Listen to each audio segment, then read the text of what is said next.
Hello and welcome to the channel. In a world dominated by men, one woman defied the odds to become a rock legend. From Runaway to the queen of heavy metal. This is the story of Lita Ford. Lita Rosanna Ford was born September 19th, 1958. She's an English-born guitarist, vocalist, and songwriter. She was the lead guitarist for the all-female rock band The Runaways in the late 1970s, and then embarked on a successful glam metal solo career that hit its peak in the 1980s. Lita Ford burst onto the music scene as a teenager with the Runaways, and her rebellious spirit was uncontainable. She wasn't just a rock goddess, she was a trailblazer, shattering the glass ceiling for women in rock. Lita Ford's journey wasn't without its hurdles, but she emerged stronger, proving that rock and roll is ageless. Ford was born in London, England. Her father was British and her mother was Italian. When she was in second grade, she moved with her family to the United States, eventually settling in Long Beach, California. Inspired by Ritchie Blackmore's work with Deep Purple, she began playing the guitar at the age of 11.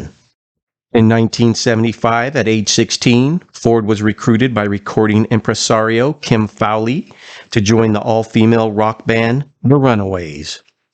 The band soon secured a recording contract and released their first album in 1976. The band garnered significant media attention, and the Runaways became a successful recording and touring act during their late 1970s heyday. Ford's lead guitar playing became an integral element of the band's sound until their eventual breakup in April of 1979. In 1977, internal conflicts were erupting within the Runaways, who had by that time already parted ways with producer Fowley, lead singer Cherie Currie, and bassist Jackie Fox.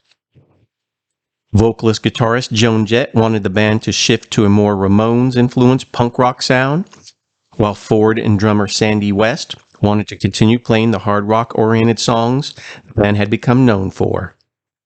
With neither faction willing to compromise, the band finally broke up in April of 1979. In 1982, Ford signed with Mercury Records and set about launching a solo career. Her debut solo album, Out for Blood, released in 1983, was a commercial disappointment. Her next release, Dancing on the Edge in 1984, achieved moderate success, and Ford's popularity began to rise. Dancing on the Edge included the single Fire in My Heart, which reached the top 10 in several countries outside the United States. The follow-up single, Gotta Let Go, performed better. After leaving Mercury Records, Ford signed with RCA Records, hired Sharon Osbourne management, and re-emerged with a more radio-friendly pop metal sound. In 1988, she released her most commercially successful album, the self-produced Lita. The album featured several singles, including Kiss Me Deadly, Back to the Cave, Close My Eyes Forever, and Falling In and Out of Love, a song co-written by Nikki Sixx of Motley Crue.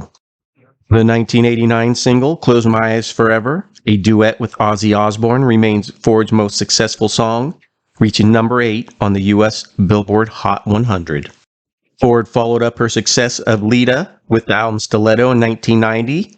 Stiletto featured the singles Hungry and Lisa, a song dedicated to her mother. However, the album failed to match the success of her previous release. Ford's next release was Dangerous Curves in 1991, which featured her last charting single to date, Shot of Poison.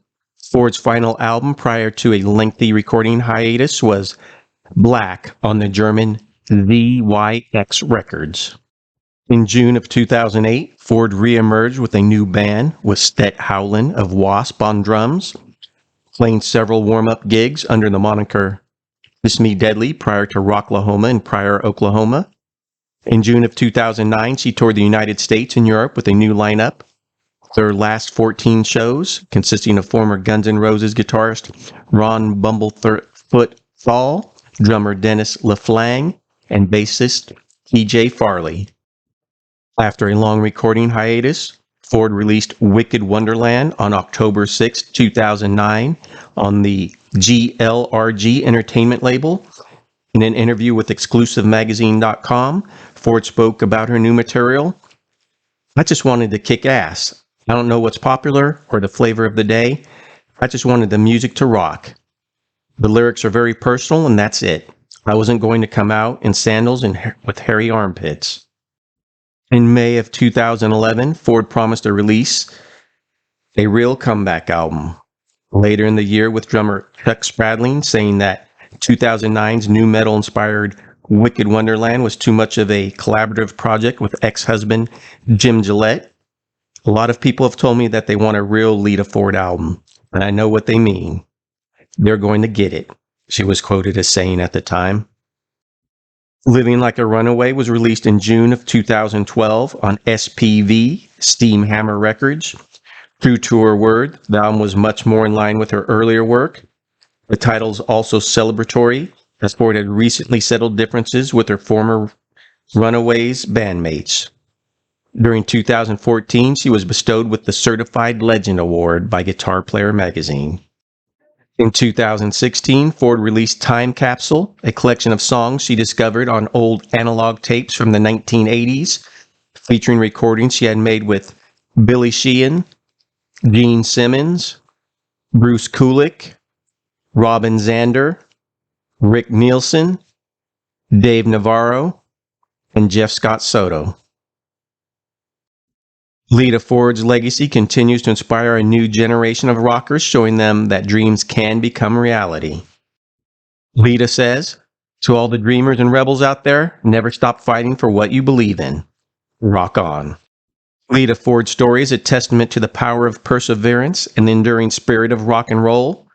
Share this video to celebrate the legend and keep the rock alive. Thanks for watching. Please subscribe to the channel, leave a comment, and like the video.